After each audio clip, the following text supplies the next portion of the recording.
Hello tout le monde, bienvenue sur notre chaîne YouTube, viens chez moi, écoutez prête l'oreille, je suis Vaya Priar et je suis heureuse de pouvoir vous retrouver pour notre deuxième vidéo de la semaine dans notre étude des sections 81 à 83 des Doctrines et Alliances.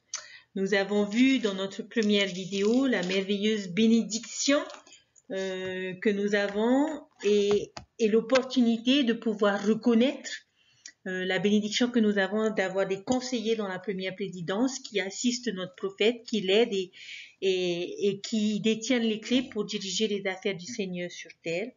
Nous avons découvert en partie dans la section 82 des Doctrines et Alliances tout ce que le Seigneur nous donne, toutes les bénédictions qui sont à notre disposition aujourd'hui et tout ce qui est requis de chacun d'entre nous.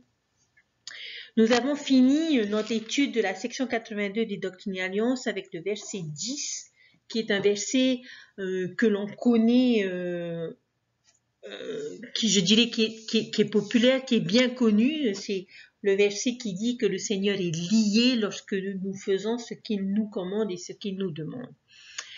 Dans notre étude d'aujourd'hui, j'aimerais continuer l'étude de la section 82 et éventuellement voir ce que cette section nous enseigne de manière à savoir ce qui se passe lorsque nous ne gardons pas les commandements de notre Père Céleste. Alors, nous avons vu que les commandements étaient quelque chose que le Seigneur nous donnait.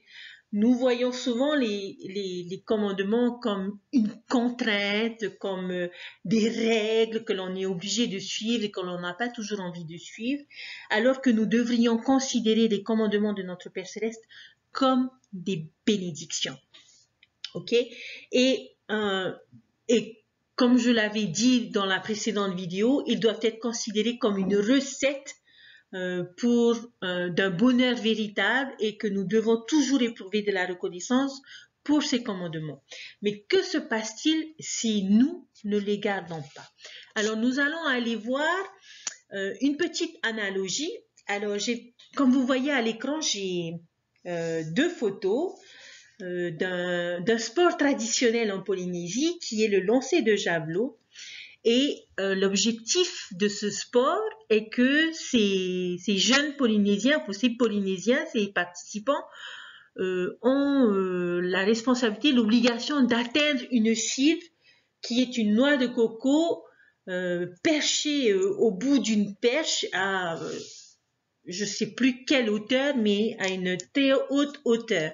Alors je ne sais pas si vous avez une idée de la circonférence d'un coco. C'est pas quelque chose de bien gros, ça peut être un peu de la même taille que ma tête, si c'est pas plus petit ou plus gros.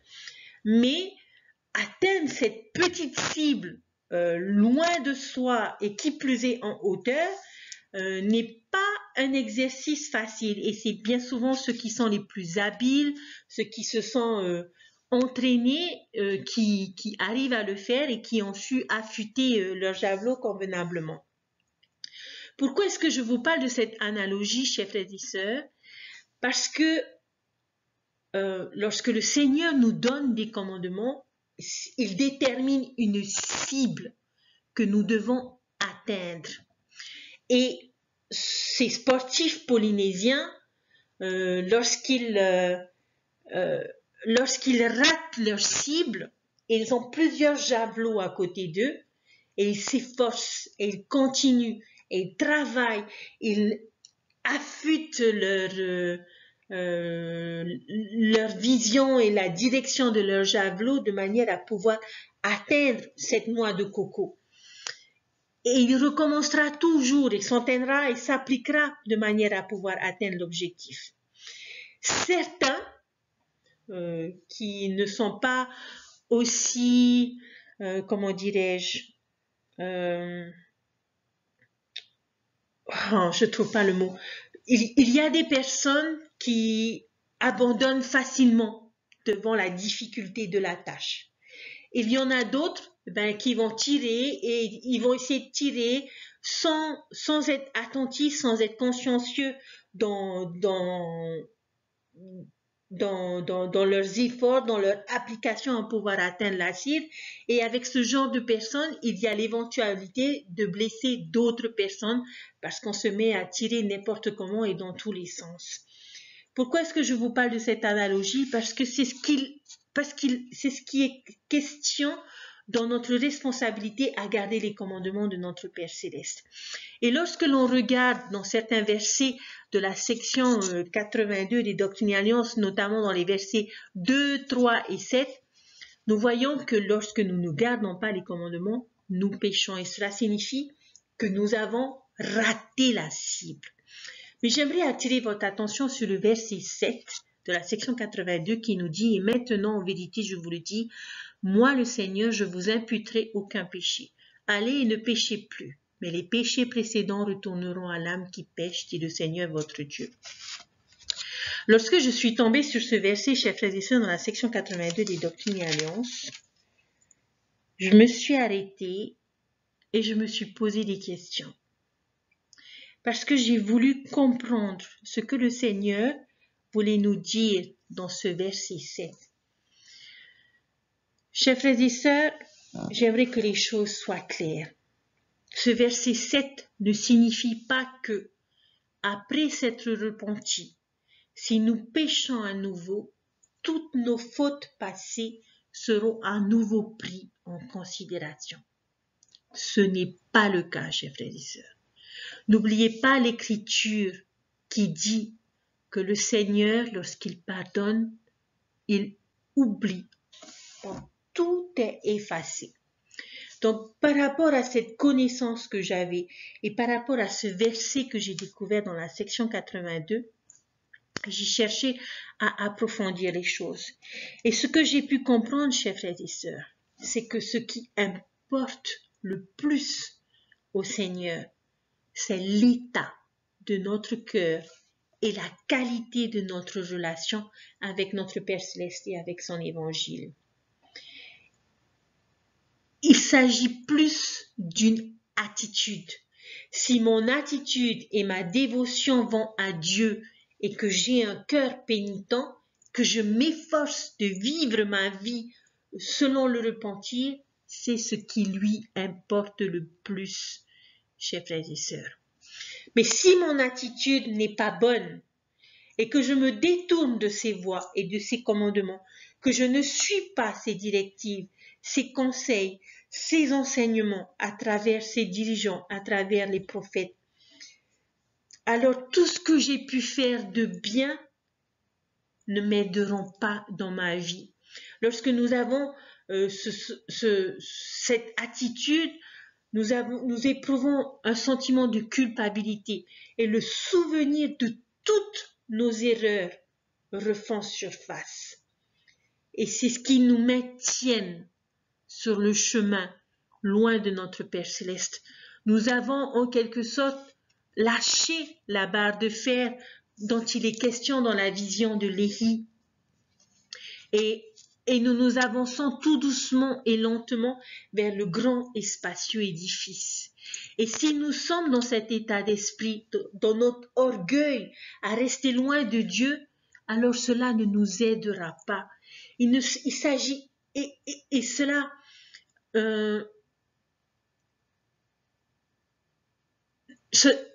cela sera pris en considération devant la barre du jugement.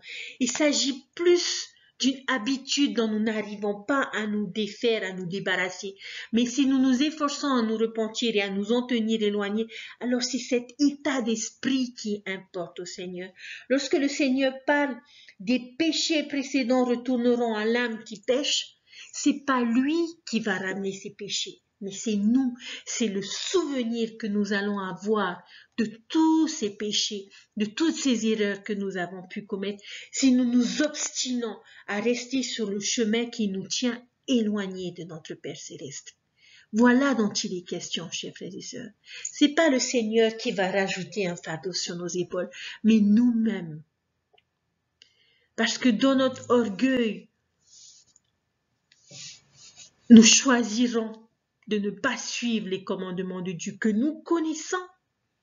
Nous savons quels sont ces commandements. Nous savons ce que nous devons faire parce que l'Évangile nous l'enseigne, parce que nous avons lu les Écritures, parce que nous avons été dirigeants. Le Seigneur sait que notre vie ne sera pas facile et qu'il va y avoir des moments de faiblesse, il va y avoir des moments où nous allons chuter. Mais c'est pour cette raison qu'il a donné un sauveur, chers frères et sœurs, pour que nous puissions être pardonnés lorsque nous présentons un repentir sincère, lorsque nous nous présentons devant lui avec un cœur pénitent. Chers frères et sœurs, le Seigneur sait ce qu'il y a dans notre cœur. Et lorsqu'il pardonne un de ses enfants, le Seigneur ne se souvient plus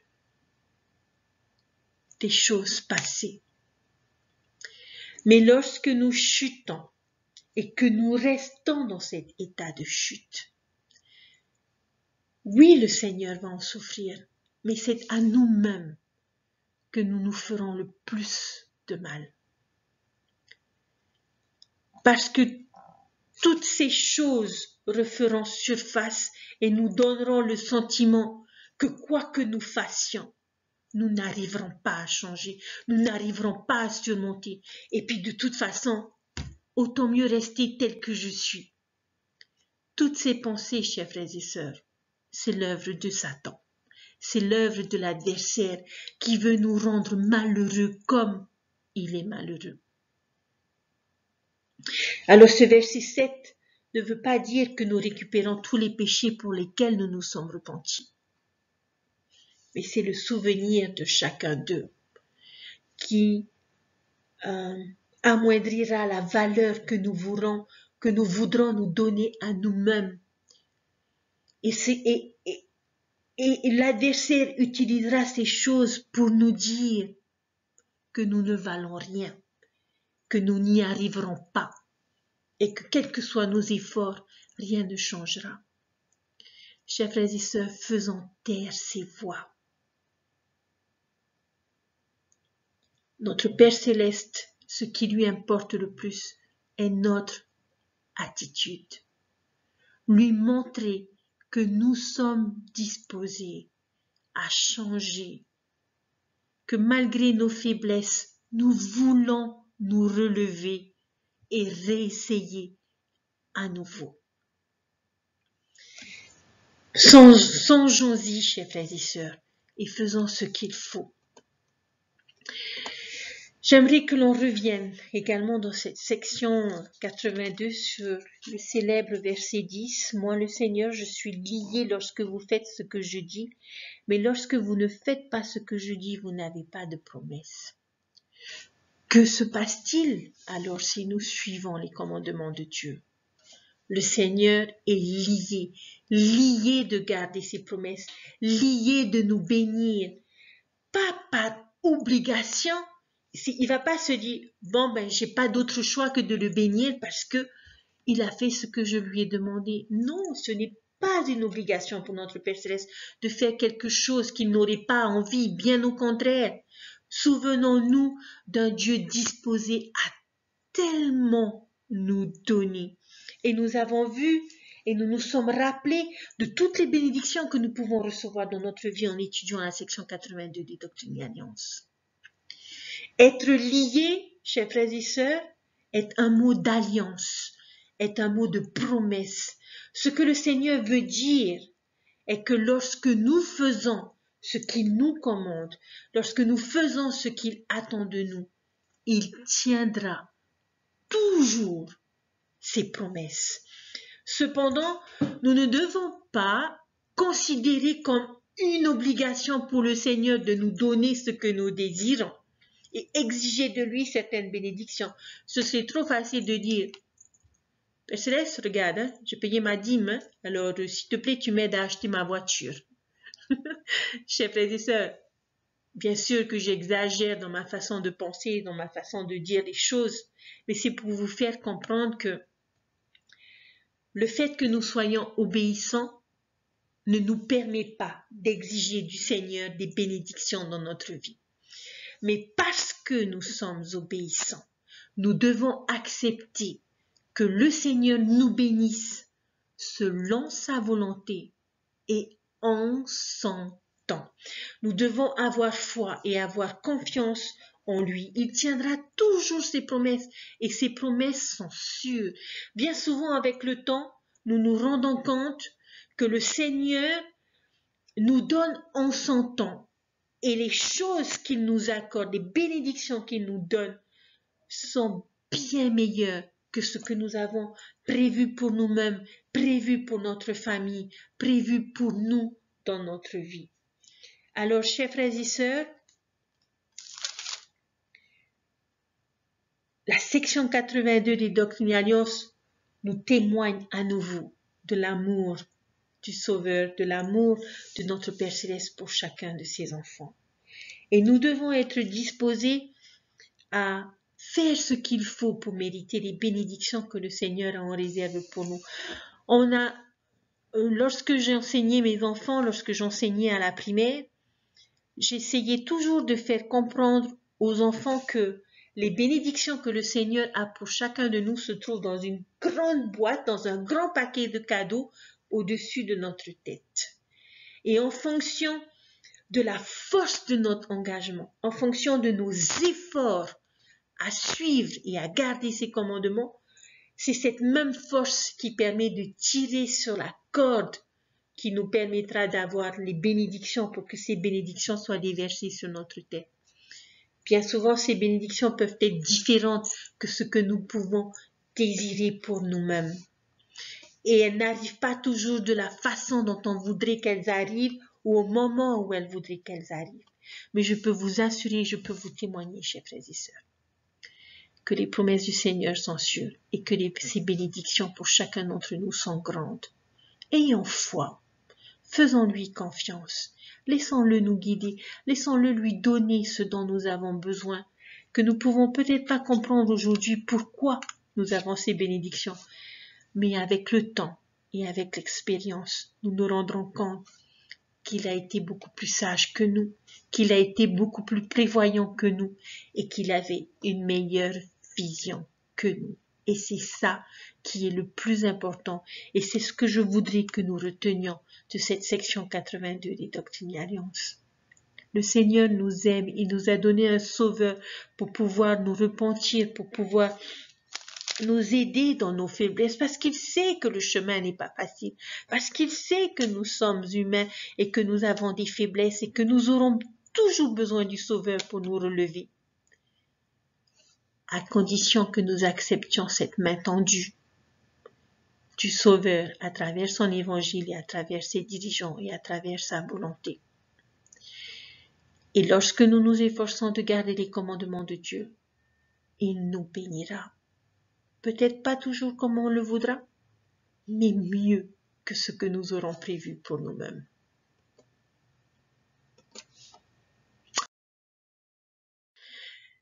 La dernière section que nous avions étudiée cette semaine, chers frères et sœurs, est la section 83.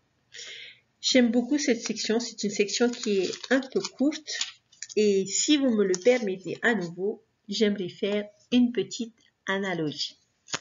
Vous voyez ici à l'écran une petite image que j'ai choisie et notamment où vous voyez un mécanicien sur le point de faire un entretien, l'entretien d'un véhicule avec ce petit cercle de tous les petits check-up qui doivent être faits dans cet entretien de la voiture. Et pourquoi est-ce que je vous parle de l'entretien? Parce que c'est ce dont il est question dans la section 83 des Doctrines et Alliances. Qu'est-ce qui a besoin d'entretien? Ce peut être une maison, ce peut être une voiture, ce peut être un vélo, ce peut être des appareils. Pourquoi leur entretien est important? Parce que les objets peuvent se casser, peuvent s'user ou tomber en panne si nous les négligeons. La section 83 des Doctrines et Alliances nous enseigne l'entretien de quelque chose d'autre qui est important. Et cet entretien est l'entretien des personnes, est l'entretien de la famille, est l'entretien de nos relations. Mais l'entretien dont il est question dans la section 83 des Doctrines et Alliances est plus de nature temporelle. C'est une autre révélation qui apporte davantage de lumière à la loi de consécration. En quelques mots, lorsqu'on lit les versets de cette section, les femmes ont droit au soutien de leur mari, les enfants ont droit au soutien de leurs parents et tous ont droit au soutien de l'Église. Et lorsqu'on lit cette section 83 des Doctrines et Alliances, on se rend compte que on retrouve à peu près les mêmes mots que l'on trouve dans la déclaration au monde sur la famille, que je vais essayer de retrouver rapidement. Dans cette déclaration au monde sur la famille, j'aimerais vous lire un petit extrait de manière à ce que vous puissiez un peu retrouver les versets de la section 83 des Doctrines et Alliances. Voici ce qu'il est dit. Le mari et la femme ont la responsabilité solennelle de s'aimer et de se chérir, et d'aimer et de chérir leurs enfants. Les enfants sont un héritage de l'Éternel. Les parents ont le devoir sacré d'élever leurs enfants dans l'amour et la droiture, de subvenir à leurs besoins physiques et spirituels et de leur apprendre à s'aimer et à se servir les uns les autres, à observer les commandements de Dieu et être des citoyens respectueux des lois où ils vivent. Les maris et les femmes, les mères et les pères seront responsables devant Dieu de la manière dont ils se seront acquittés de leurs obligations. La famille est ordonnée de Dieu. Le mariage entre l'homme et la femme est essentiel à son plan éternel. Les enfants ont le droit de naître dans les liens du mariage et d'être élevés par un père et une mère qui honorent leurs vœux de mariage dans la fidélité totale. On a le plus de chances d'atteindre le bonheur en famille lorsque celle-ci est fondée sur les enseignements du Seigneur Jésus-Christ.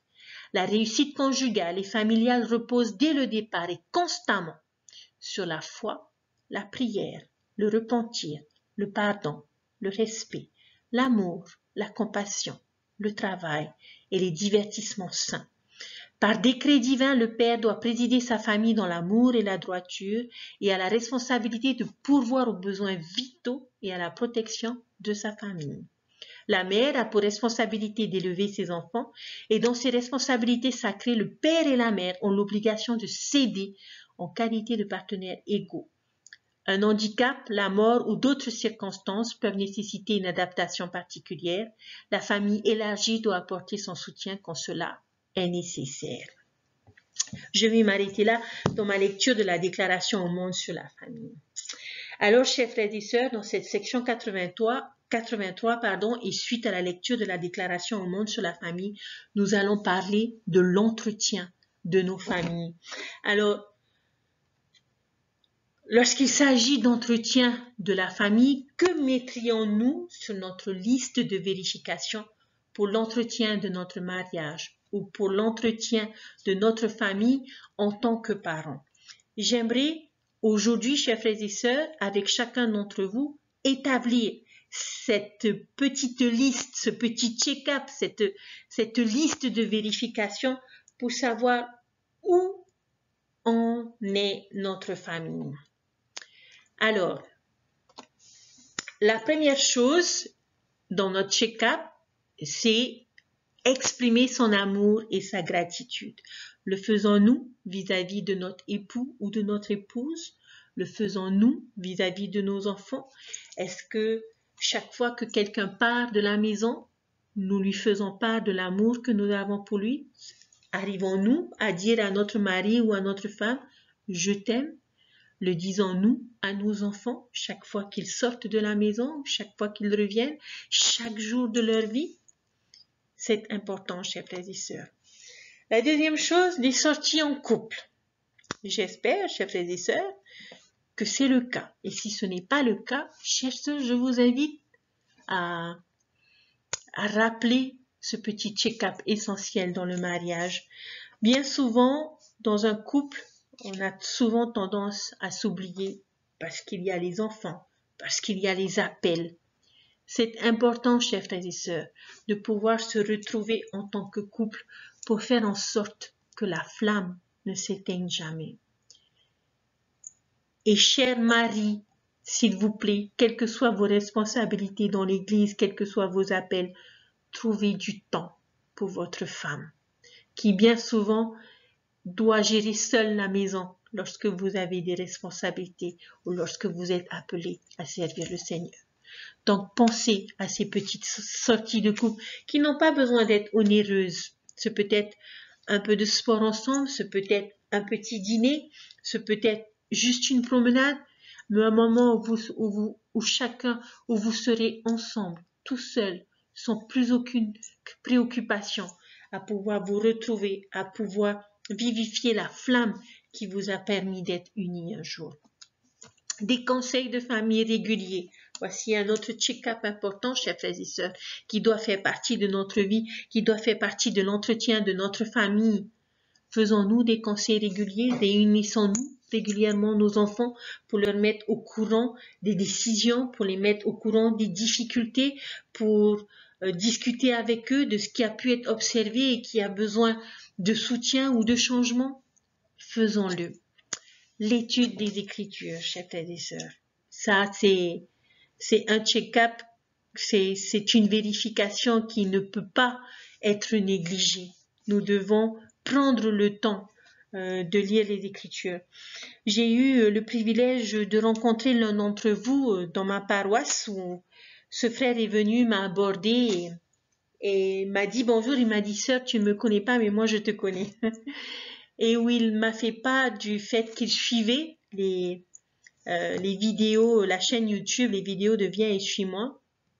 Et ce papa aujourd'hui a des enfants qui font des études à l'étranger. Mais il s'assure tous les jours, grâce à la technologie, de pouvoir réunir sa famille pour étudier les Écritures. Et je trouve ça merveilleux parce qu'aujourd'hui, chers frères et sœurs, nous n'avons plus vraiment d'excuses pour ne pas pouvoir étudier les Écritures en famille avec nos enfants, où qu'ils soient. Et ça, c'est un petit check-up que nous avons besoin de vérifier et de ne pas négliger. Bien sûr, ce qui suit l'étude des Écritures est la prière. Faisons-nous nos prières personnelles, faisons-nous nos prières de couple, faisons-nous nos prières en famille. Chers frères et sœurs, l'on dit souvent que l'adversaire tremble lorsque nous nous mettons à genoux. Alors imaginez combien il tremblerait si nous nous mettons à genoux seuls, si nous nous mettons à genoux à deux et si nous nous mettons à genoux en famille. Les activités en famille. Je pense que c'est quelque chose qui n'est pas trop difficile aujourd'hui à réaliser, quoique nous évoluons avec une génération d'enfants qui aiment être autonomes et faire les choses comme ils ont envie et quand ils ont envie.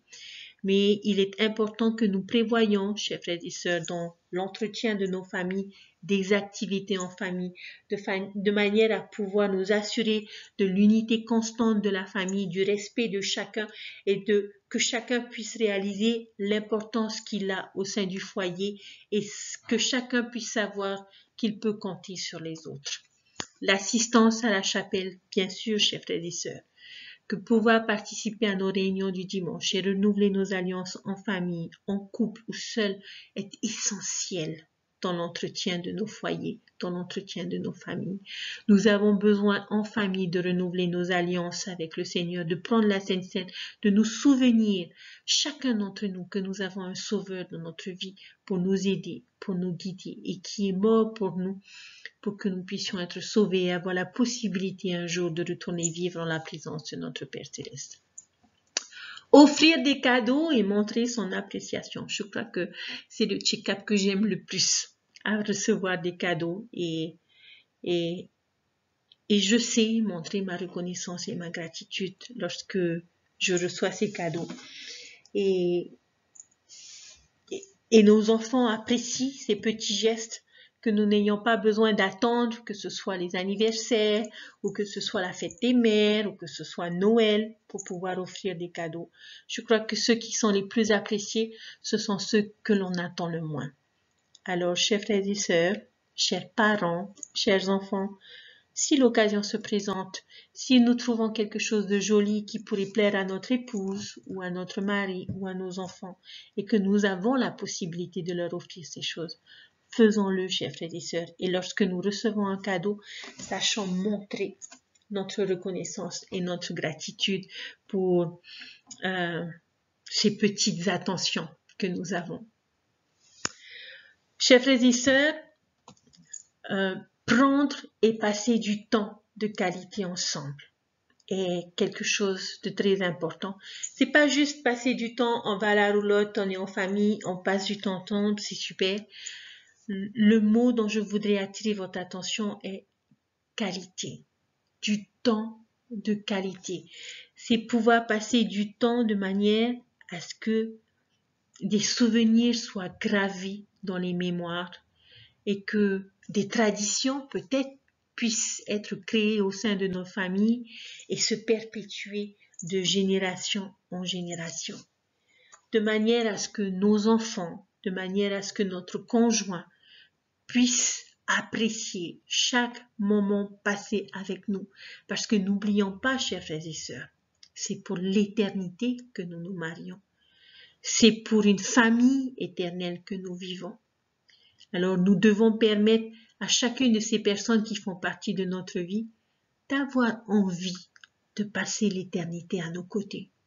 Alors assurons-nous de prendre, de passer du temps de qualité pour que ces personnes qui sont à côté de nous veuillent rester à côté de nous pour l'éternité. Le problème avec l'entretien est qu'il nous arrive parfois de négliger certaines choses parce que les effets de cette négligence ne se voient pas tout de suite. Chers frères et sœurs, les problèmes se développent lentement avec le temps et deviennent un problème qui finit par devenir grave et qui finit par exploser. Comme une roue usée qui continue de rouler et de nous amener où on veut. Et lorsqu'on décide d'ignorer cette roue usée, qui nous permet toujours de rouler jusqu'à ce que cette dernière n'en puisse plus et finisse par exploser. Et cela peut engendrer de graves conséquences pour nous et pour ceux qui se trouvent dans la voiture. C'est la même chose, chers frères et sœurs, avec notre mariage ou avec notre famille. Si nous négligeons ces petites choses simples que nous avons vues ensemble de façon régulière, nous pourrons alors très vite nous retrouver face à des graves problèmes dévastateurs dans notre futur. Alors, s'il vous plaît, chers frères et sœurs, assurons-nous régulièrement de l'entretien de notre couple, de l'entretien de notre famille, de l'entretien de nos relations. Et alors de bonnes choses se produiront. Et nous saurons apprécier le voyage, nous saurons apprécier notre vie comme il se doit. Chers frères et sœurs, je vous avais dit que ces sections étaient époustouflantes. Et c'est sur ces choses que je vais finir mon étude cette semaine. J'espère que vous avez apprécié ces sections comme je les ai appréciées personnellement, qui m'ont rappelé tellement de choses simples, mais si essentielles pour chacun d'entre nous. Et encore une fois, chers frères et sœurs, je ne cesserai jamais de le dire, je ne cesserai jamais de vous en convaincre. Dieu nous aime parce que nous sommes ses enfants et il ne veut que le meilleur pour chacun d'entre nous. Alors soyons disposés à suivre ces commandements qui sont de véritables bénédictions dans notre vie, de manière à ce que le Seigneur puisse déverser ses bénédictions sur nous et puissions nous faire profiter de ces bénédictions en prenant soin de notre époux ou de notre épouse, en prenant soin de nos enfants et en faisant régulièrement ce petit check-up d'entretien dans nos relations, que ce soit dans notre couple ou que ce soit dans notre famille, de manière à ce que le voyage vers le royaume céleste puisse être agréable pour chacun d'entre nous et que nous soyons toujours entourés des personnes qui comptent le plus pour nous aujourd'hui. Dieu vit, Dieu nous aime, c'est son évangile. Et chers frères et sœurs, j'espère qu'après ces 6 mois d'études et Doctrine et Alliance, vous vous rendez compte de la merveilleuse bénédiction que nous avons d'avoir ces révélations en notre possession, de manière à pouvoir nous rendre compte de tout ce que Dieu met à notre disposition aujourd'hui pour nous faciliter la vie et pour la rendre merveilleuse et agréable et pour nous donner toutes les petites astuces que nous pourrions avoir besoin lorsque nous sommes en panne, lorsque nous avons un accident ou lorsque nous nous perdons. Jésus-Christ est notre Sauveur et notre Rédempteur. Il a emprunté cette route bien avant nous. Et aujourd'hui, il est auprès du Père et a le désir que nous puissions emprunter cette même route, que nous puissions le suivre, suivre ses conseils, suivre son expérience. Je ne sais pas si vous connaissez ce petit magazine de route que l'on appelle le Petit Routard. C'est un livret que l'on peut consulter basé sur les expériences de certains qui ont partagé leur expérience, ce qu'ils ont vécu, ce qu'ils ont découvert, ce qu'ils ont appris, ce qu'il faut faire et ce qu'il ne faut pas faire lorsque nous voyageons dans tel ou tel pays. C'est exactement la même chose que nous avons là. Mais ces choses ont été données par le Seigneur lui-même qui a fait l'expérience de toute cette vie, de tout ce chemin pour atteindre la destination finale. Ne cherchez pas d'autres conseils. Ils sont tous là. Ils sont dans les paroles de nos prophètes, dans les paroles de nos apôtres, dans les paroles de nos dirigeants. Suivons leur exemple, suivons leurs conseils, apprenons à être guidés par eux. Et la route ne sera plus qu'agréable, le voyage sera agréable et la destination sera extraordinaire. Je vous laisse toutes ces choses, chers frères et sœurs, au nom de Jésus-Christ. Amen. Avant de vous quitter, chers frères et sœurs, j'aimerais vous dire que je vais prendre quelques vacances, si vous me le permettez. Et donc, pour cette occasion, pour la semaine prochaine, dans notre étude de la section 84 des Doctrines et Alliances, une section aussi extraordinaire, je ne ferai qu'une seule vidéo la semaine prochaine. Et la vidéo, je la publierai uniquement le vendredi. Donc, vous n'aurez pas de vidéo le lundi 26 juillet, mais vous aurez une vidéo le vendredi 30 juillet. Enfin, je crois que c'est ça les dates, je suis pas sûre. Et pardonnez-moi pour ce désir que j'ai de prendre quelques vacances et notamment de pouvoir faire l'entretien de mon couple et de mon mariage. J'espère que vous serez compréhensifs. Sachez que je vous aime. Merci de me suivre, merci pour vos gentils commentaires et j'espère sincèrement pouvoir vous aider à mieux comprendre les révélations et les écritures et à fortifier votre témoignage. Nous sommes bénis d'être dans cette église, nous sommes bénis d'avoir toutes ces choses. Je vous souhaite une bonne fin de semaine, une bonne étude. S'il vous plaît, ne m'attendez pas pour lire la section 84 des Doctrines et Alliances. Faites-le. Et puis, j'espère que dans ma vidéo, je suis en mesure de répondre aux questions que vous vous poserez dans votre étude. En tout cas, je prierai le Seigneur de pouvoir être un instrument entre ses mains de manière à vous apporter les réponses dont vous aurez besoin dans votre vie. Je vous souhaite une bonne fin de semaine, un bon dimanche, une bonne étude et je vous dis à très bientôt. Bye!